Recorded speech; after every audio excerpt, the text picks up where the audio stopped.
خدا کی قسم آج اس پیر کی محفل میں بیٹھے ہو جو خود یہ ارشاد فرماتا ہے کہ میں اپنے مریدوں کے اوپر ایسے رہتا ہوں جیسے زمین کے اوپر آسمان رہتا ہے. سبحان اللہ. جیسے آسمان کے زمین کے اوپر آسمان سایہ کھل رہتا ہے. خود فرماتے ہیں میں پچھم میں ہوں، میرا مرید پورب میں ہو. سطر کھل جائے تو اللہ نے عبد القادر کو وہ طاقت بخشی ہے کہ میں پچھم سے ہاتھ بڑھا کے پورب میں اس کا سطر چھپا دیتا ہوں. مقدر والے ہیں جو بغداد والے کی محفل سے جاتے ہیں، نصیب والے ہیں اس لیے کہ بغداد والا وہ ہے جو عالم ارواح میں بھی ولی ہے، ماں کی شکل میں بھی ولی ہے، دنیا میں آیا ہے تب بھی ولی ہے.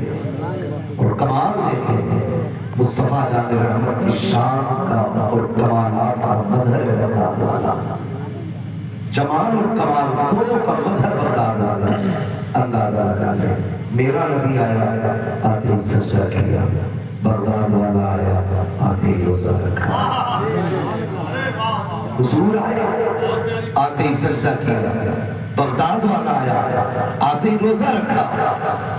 اللہ کتنی شان بخشی ہے تمہیں بغداد والے کو، کتنی شان بخشی ہے. بار بار سمجھ میں نہیں آتا 29 روزے مکمل ہو گئے. جب 29 روزے مکمل ہوئے تو 29 روزے مکمل ہونے کے بعد لوگوں نے کہا کل عید ہے کہ نہیں، چاند تو دکھا نہیں، شہادت شریعہ بھی نہیں گزری، پتہ کیسے چلے گا. کہا کل سیدوں کی چوکھٹ پہ جائیں گے. سنا ہے سیدوں میں ایسا شہزادہ آیا ہے کہ جو سحری کے وقت دودھ پیتا ہے پھر افطار میں دودھ پیتا ہے. اگر اس نے سحری کے وقت کے بعد بھی دودھ پیا تو سمجھو عید ہے، اور اگر نہیں پیا گیا تو سمجھا جائے روزہ رکھا جائے. لوگ اکٹھے ہو کے آ گئے، کہنے لگے سیدہ بتا تیرے لال نے دودھ پیا ہے کہ نہیں. ماں نے خبر بھیجی بتا دو میرے لال نے سحری کے بعد اب تک دودھ نہیں پیا ہے.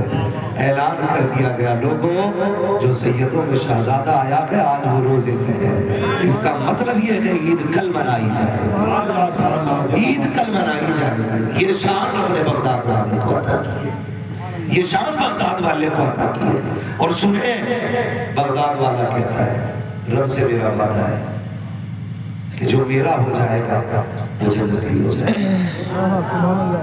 بریلی سے آواز آتی ہے قادری کر قادری رکھ قادریوں میں اٹھا قدر عبد القادر قدرت رما کے واسطے. اور جب قادریوں کی یہ شان دیکھی تو میرے مرشد آقائی مولائی سیدی سندی سرکار تاج الشریعہ علامہ اختر رضا قاصری میاں نے کہا تھا اختر قادری خلد میں چل دیا.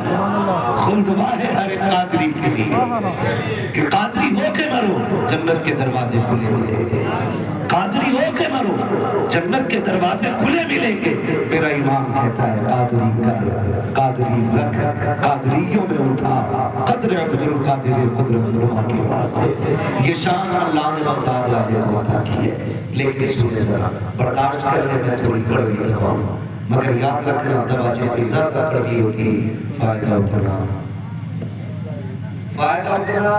زیادہ ہوتا ہے. دوا جتنی زیادہ کڑوی ہوتی فائدہ اتنا زیادہ ہوتا ہے. اور جو کڑوی دوا نہیں کھا پاتے پھر وہ جلدی ٹھیک نہیں ہوتی.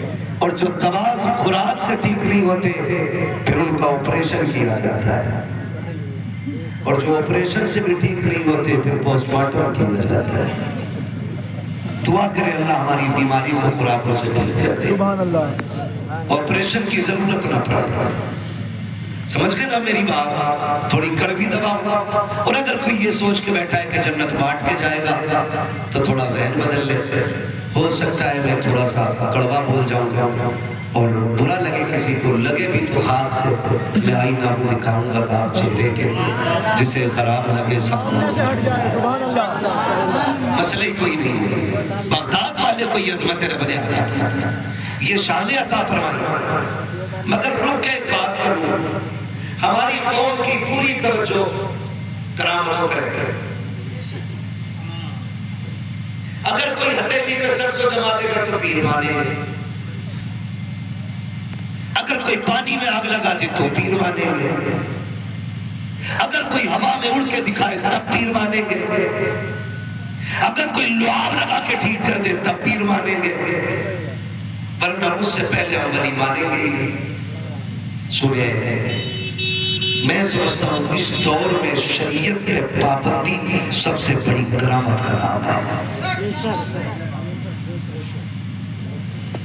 جو شریعت کا پابند نہیں پھر اگر وہ سرسوہات میں جما دے یا ہواؤں میں اڑ کے دکھا دے یا پانی میں آگ لگا دے، وہ جادوگر تو ہو سکتا ہے، ولی نہیں ہو سکتا۔ سبحان اللہ، سبحان اللہ۔ وہ ولی نہیں ہو سکتا۔ ہماری عادت رہ گئی خالی کرامت، کرامتیں بتاؤ، کرامتیں۔ خدا کی قسم جانتے ہو شریعت میں اگر کوئی بندہ پابندی سے عمل کرتا ہے نا تو اس کے بدلے میں جو رب کی طرف سے انعام ملتا ہے اسی انعام کو کرامت کہا جاتا ہے۔ میرے پاس سینکڑوں کی ہزاروں دلیلیں، لیکن بہت زیادہ لمبی گفتگو نہیں ہوئی۔ جو بندہ شریعت میں پابندی سے عمل کرتا ہے اور رب کو راضی کر لیتا ہے پھر رب کی طرف سے جو انعام ہوتا ہے نا اسی انعام کو کرامت کہا جاتا ہے، اسی انعام کو کرامت کہا جاتا ہے۔ مگر ہم نے صرف کرامتیں پکڑی ہے، استقامت نہیں، استقامت نہیں۔ تاجدار بغداد کی بارگاہ میں ایک مائی اپنا بچہ لایا، حضور میرے بچے کو حافظ قرآن بنا دے۔ بغداد والا باپ کے انتقال کے بعد کرسی گھیر کے نہیں بیٹھا تھا، وراثت میں ولایت نہیں ملی تھی۔ یہ وہ ہے جو خود ارشاد فرماتا ہے درست العلم حتی صرت قطبہ، میں نے اتنی پڑھائی کی ہے کہ اللہ نے مجھ کو قطب بنا ڈالا۔ آج جاہل بھی ہے عالم کا لبادہ اڑے، ایسے ملاؤں سے ایمان بچائے رکھنا۔ لوگ کہتے ہیں نہیں نہیں فقیروں کی اور مولویوں کی کمی نہیں، مولوی اور فقیروں کی نہیں، شیطان اور مولویوں کی کمی نہیں، اللہ والوں کی کمی نہیں بنتی ہے، شیطانوں سے۔ بھائی علم فقیری کی پہلی پیری ہے، اگر علم نہیں تو فقیری نہیں۔ فقیری سمجھتے کسے؟ بہت غور سے سنیے گا۔ بغداد والے کی بارگاہ میں مائی آئی، میرے بچے کو حافظ بنا دے، آپ نے رکھ لیا۔ ماں کچھ دن کے بعد اپنے لال سے پھر ملنے آئی، دیکھیں میرا بچہ کیسا ہوا ہے۔